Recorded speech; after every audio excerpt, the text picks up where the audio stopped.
There's been a lot of surprises, both good and bad, for the Sun Devils so far this year, and we're going to talk about them on this edition of the Locked On Sun Devils podcast. You are Locked On Sun Devils, your daily podcast on the Arizona State Sun Devils, part of the Locked On Podcast Network, your team every day.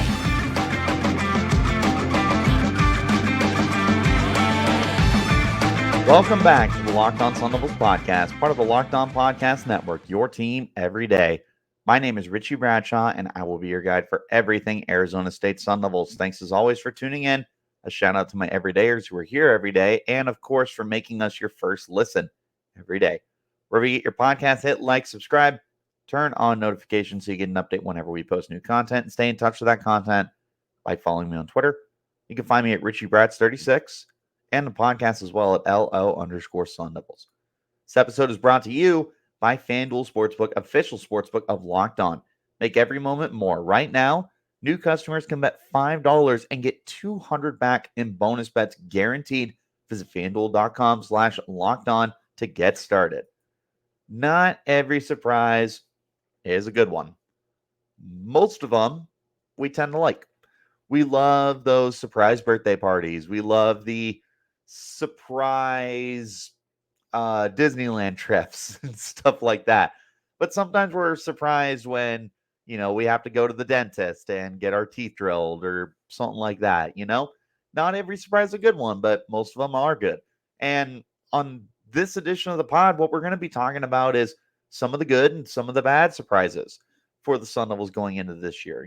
I've got three that stand out to me, but obviously there's a handful that I could also mention that are really interesting to me. And I think that's the best way to get started, is kind of like an honorable mentions list. So I think the first thing that I would tell you is kind of a surprise to me is overall the quarterback play. I don't think it was a fair expectation to think these guys were going to come in and blow it up. I know a lot of people got mad at me when I predicted Trenton Bourguet was, if he had played the entire season as a starter, was going to throw for right around 3,000 yards. And I had people telling me he was going to throw for 4, which is insane in 12 games. We should be able to come to an agreement on that. But he's been solid, and he does have 300 yards in each of the last 2 games. But overall, the quarterback play has left something to be desired. 6 touchdowns against 8 interceptions, 22 sacks taken, and some of that is the offensive line, some of it's quarterbacks, but it's not been great. I feel like you're getting admirable work from like Trenton Bourguet, but Drew Pine has been not good this year. Jacob Conover, when he got onto the field, was equally as bad. Jaden Rashada, up and down as a freshman. We were kind of expecting him to have some really good throws and have some really bad throws. But I think overall the offense here has kind of struggled with the quarterback position being probably the biggest catalyst for all of that. But we'll talk about the offense a little bit later on in the podcast as well. I would also tell you the secondary has been a very pleasant surprise. One of those being D Ford starting on the outside. I definitely thought he was going to be in line for probably the backup nickel role with Jordan Clark ahead of him. But, quite the contrary. The Sun Devils have found a way to get him onto the football field, and he's been very good for them. So I would definitely consider that a more pleasant surprise, is seeing the way that the corner position has evolved for the team. Obviously, Ro Torrance has been a stud. He's been up and down. He definitely has not been the all-conference player that I had placed him on that pedestal, and many others did as well, but you're getting there. And overall, the secondary's played well. Like, Chris Edmonds has played good. Shamari Simmons has been a stud. D Ford has been a stud. Jordan Clark's good. Ed Woods is good. You're getting good production across the board. Secondary has been a pleasant surprise. Now, let's go ahead and get into my 3 biggest surprises. If you're on YouTube, you can see on the right-hand side of your screen here. And we'll go ahead and start with the stud pass rusher. Now, I talked about him yesterday on the podcast. I've talked about him several times, but in case you're new, let me go ahead and introduce you to Prince Dorbah. Dorbah, a former 4-star prospect, a top 20 prospect in the state of Texas just a few years ago, has taken some time to get to where he's at. He transferred to Arizona State during the offseason. He had not really seen any significant play time when he was with Texas for 3 years. Only 11 tackles, no sacks. Comes to Arizona State. First of all, he's relegated to like a backup role for the team. We go into the year with Clayton Smith, BJ Green as the projected full-time starters, and it was going to be a rotation. There was some other guys, including Dorbah, that we were going to see some action from, just kind of crossing that bridge when we get to it. But what he's done in the first 6 weeks of the season has been outstanding. He has managed to rack up 6 sacks, and that is beyond a great accomplishment. When you look at what's been going on with the Sun Devils in the last however many years, they have not had a great pass rush. In fact, last year as a team, they had 17 sacks. So to look at Dorbah alone with 6 sacks, and you tell me he's already got more than a third of what the team had all of last year. The team, that's crazy. Then you consider what he's done just as a Sun Devil in the last handful of years. This goes back to 2019. The leading sack artist then was Jermaine Lole with 6.5. He is just behind Lole for the most sacks since 2019. And once he passes Lole, it's going to happen. Like, it's inevitable. He's going to pass Lole. When he does, you're going to be going back almost 10 years to the highest sack total. It'll be like the Carl Bradford is my guess for who it is. I still haven't looked it up. I need to take a look at that. But my guess is going to be Carl Bradford is going to be the guy that he's going to be rivaling. And he's just so good at football. The way he bends the edge, he's so quick to get into the backfield. And I mean, it's instant. The way he gets back there, so quick. And then what he does is phenomenal. 6 sacks, 25 tackles on the year too. So remember that this isn't a full-time starter right now. Dorbah is still coming off the bench. He's still one of the guys who's in a very heavy rotation for the team, and he's finding a way to get that production. It's been outstanding to see what he's been able to do. And Brian Ward's defense as a whole has been very good, but we'll talk about that a little later in the podcast. But I don't know if anybody on defense has stood out quite the way that Dorbah has. I mean, this kid seriously looks like one of the best Sun Devils on the team and one of the brightest futures that the Sun Devils have right now. What'll be interesting to see is what he ends up deciding at the end of the year. He is a redshirt junior, so he could potentially move on to the NFL if he ends up having as big a season as he is on pace to do. I would hope that he comes back since he only has 1 year of production to kind of prove that he's not a flash in a pan kind of thing, but that could also be a little bit of bias and selfishness. Bottom line, though, is what Dorbah has done for you has been outstanding. And it's been a good pass rush this year, if not a great pass rush compared to what we've seen in recent years.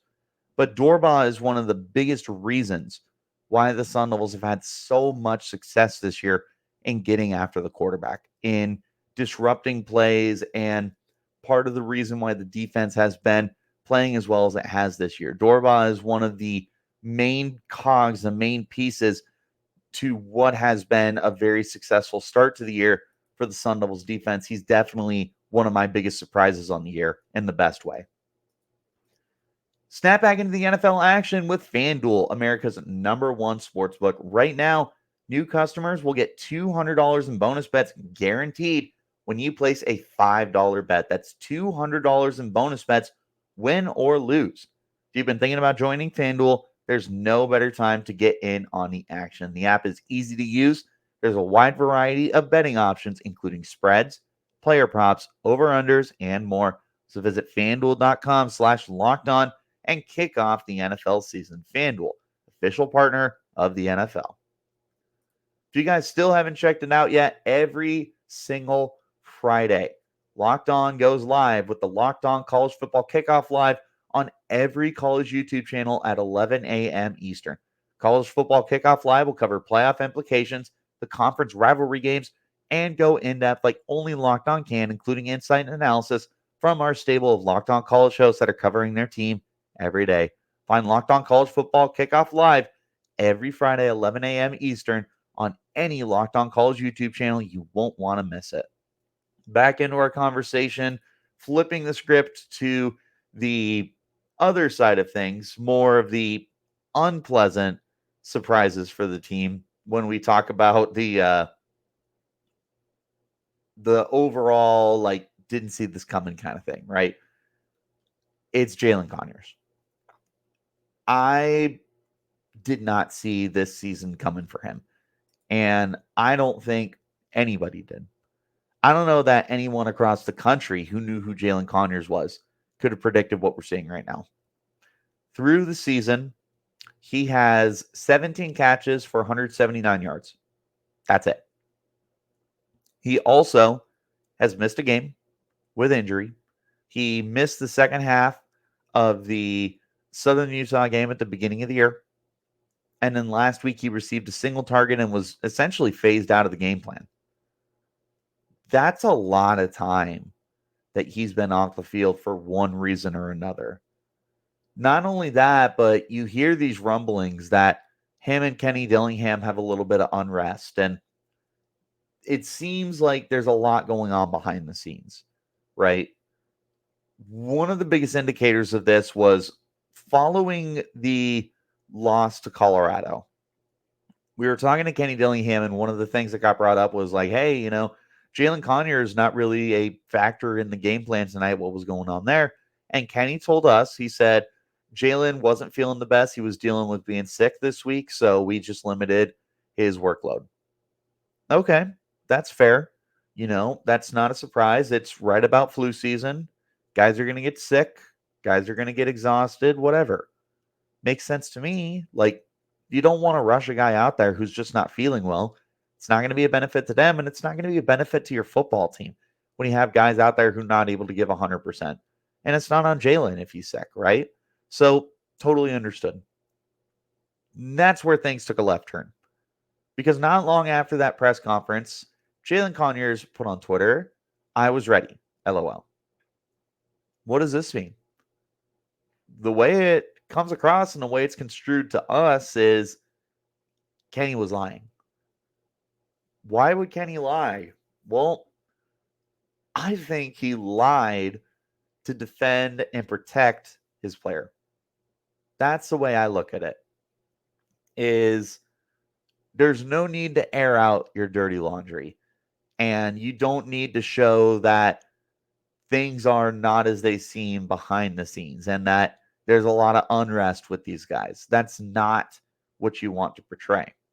So I think Kenny was just doing it in the best interest of Jalin Conyers to protect him and show him, I'm not going to throw you under the bus. We're all part of a team. I'm going to be your coach. I'm going to get you placed in the best situation possible. But at the same time, punishment needs to be dealt out. Kenny has said all offseason, we want guys that want to be here. We want guys that are going to put 100% effort. Now, I don't know what it was necessarily that kind of caused this. I don't know if it was just lackadaisical effort or maybe just not playing with all of his heart, but there's obviously something going on here. And it's definitely taking its effect on the football field. We're not seeing Jalin playing 100% to his capacity. We're not seeing him get 100% of the play time that the talent deserves. I mean, you're talking about another former 4-star prospect. You're talking about one of the more talented tight ends in the conference. And yet he's just not doing anything for one reason or another. And the biggest reason appears to be he's just not gelling with this group. And I don't really know what his future holds. I really don't. I don't know if they can kind of iron some stuff out before the end of the year. They got about a month and a half before then. You got 6 more games. I don't really know.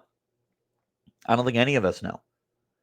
I don't want to speculate further than that. Like, it's such a delicate situation that you have found yourself in with Jalin Conyers. And overall, this has just been probably the biggest surprise of the year for the Sun Devils. I don't know that there was anybody else that I went into the year guaranteeing their success. I was beating the drum. He was going to be a top 3 tight end in the country, and he was going to finish inside of the John Mackey Award for the top tight end. That's how high I was on Jalin Conyers. And I know a lot of other people were hyping him up too. Like, this was not supposed to be the player that wasn't going to show up. This was supposed to be the promised savior of the position. One of the best tight ends that the Sun Devils have had in their history. One of the best tight ends the Sun Devils have had in recent history, the last 10 years, 20 years.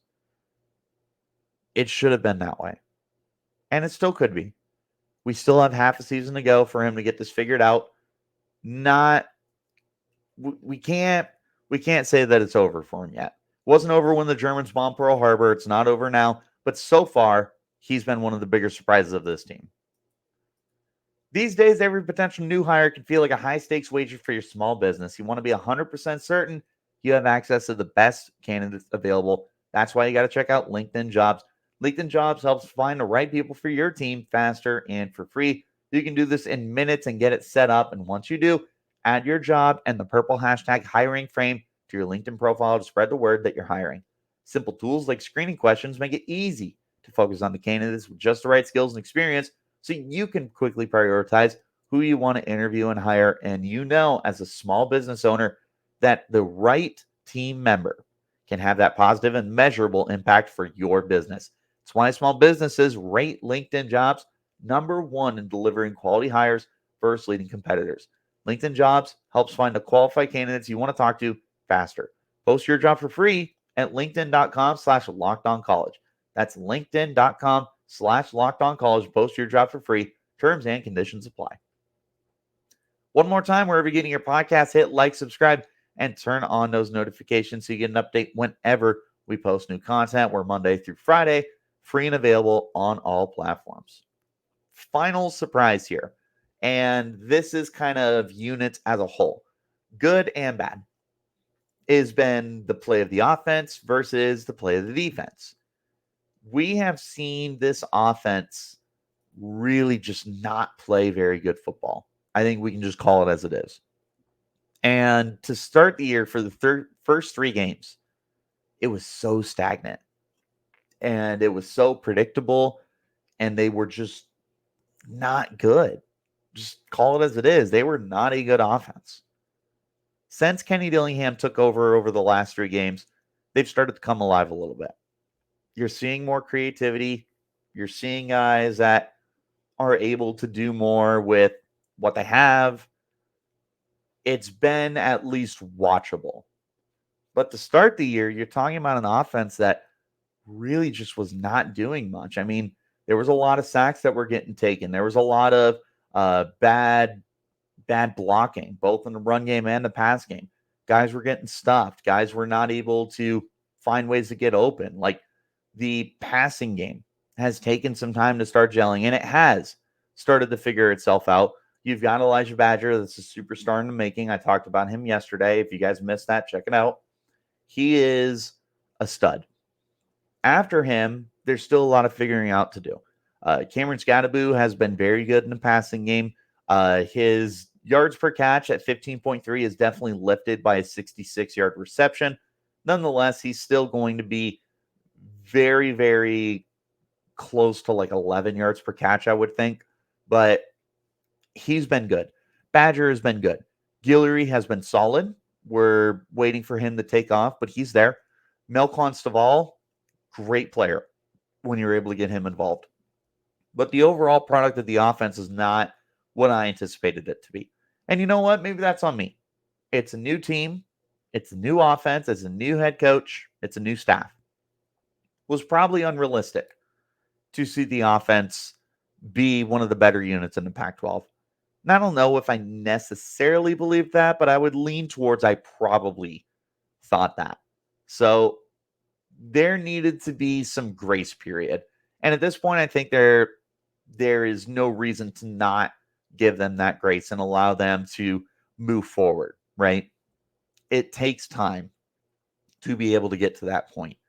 So that's where we're kind of at with the offense is it's not a finished product. It's going to be that work in progress. Hopefully you see more progress as the year ends. Just find a way to end strong and then maybe play some good football next year when Jaden Rashada is healthy and hopefully they get a lot of these guys back, but cross that bridge when we get to it. Meanwhile, the defense. Brian Ward has coached a heck of a job with the defense. They're one of the best defenses in the Pac 12 in terms of yards given up. Points per game, not really, but very circumstantial when you think about how often those guys are being left out on the football field. They're doing a really good job, and they're doing so many good things. They're swarming to the football. For the most part, they're making good tackles. Obviously, there's lapses. It's not going to be, this Alabama, Georgia defense where you're just not getting away from these guys. It happens to the best of them. The pass rush, outstanding. They are so tuned in right now to what they're doing. And it's not just Prince Dorbah, right? You're getting production all across the board. BJ Green has 4 sacks, so he's on pace to have his best year. You've got all sorts of different blitzes that are coming up. That's getting all sorts of different guys involved. The linebackers, more of the defensive line depth. The secondary is getting involved. You're seeing so many good things out of this pass rush and so many different guys that are able to do a variety of different things for you. It's been fun to see. It's been awesome to see. Hopefully that is going to be a continued trend for the team because right now you really have to love what you're seeing. This just feels like the defense is so far ahead of where any of us believed it would be. I did not have very much faith in this defense. I definitely thought that this was going to be a team that was going through the motions and there was going to be some hard times. I was high on the pass rush, I was high on the secondary, but I think as a whole, I don't think I ever saw this coming. But yet, here we are. This is one of the best defenses in the Pac 12 and is very quietly one of the better defenses just all around. Like they do so many good things. The only thing they haven't done is get the turnovers, but is what it is, I suppose. At this point, I just don't know how many, if any, you're going to get this year. But outside of that, they're doing everything well. If they were getting the turnovers, then yeah, they're arguably a top 5 defense in the Pac 12. Because I think right now you're probably just outside of the top 6. I'd still put you around that 7 to 8 mark. They're playing so much better than we anticipated, though. Anyone, not just me. They're playing so much better than we thought that they possibly could. Very impressive what they've been able to do. Probably the biggest surprise on the team was how the defense has played this year. Dorbah, very, very good surprise, very, very big surprise. But you also got to credit the rest of the defense, what Brian Ward has done and accomplished, and as a whole, how they have performed. Those are my surprises. What have been the biggest surprises for you guys? Offensively, defensively, special teams, coaching, whatever it is, let me know in the comments. You can hit me up on Twitter as well at Richie Bradshaw36 and the podcast at LO_Sun. That's all that I got for you guys on today's edition of the pod. Thanks as always for tuning in wherever you get your podcast. Hit like, subscribe, turn on notifications so you get an update wherever you get your content. And of course, I will see you guys tomorrow. Thanks as always for tuning in. Till then, keep it locked right here on Locked On Sun Devils.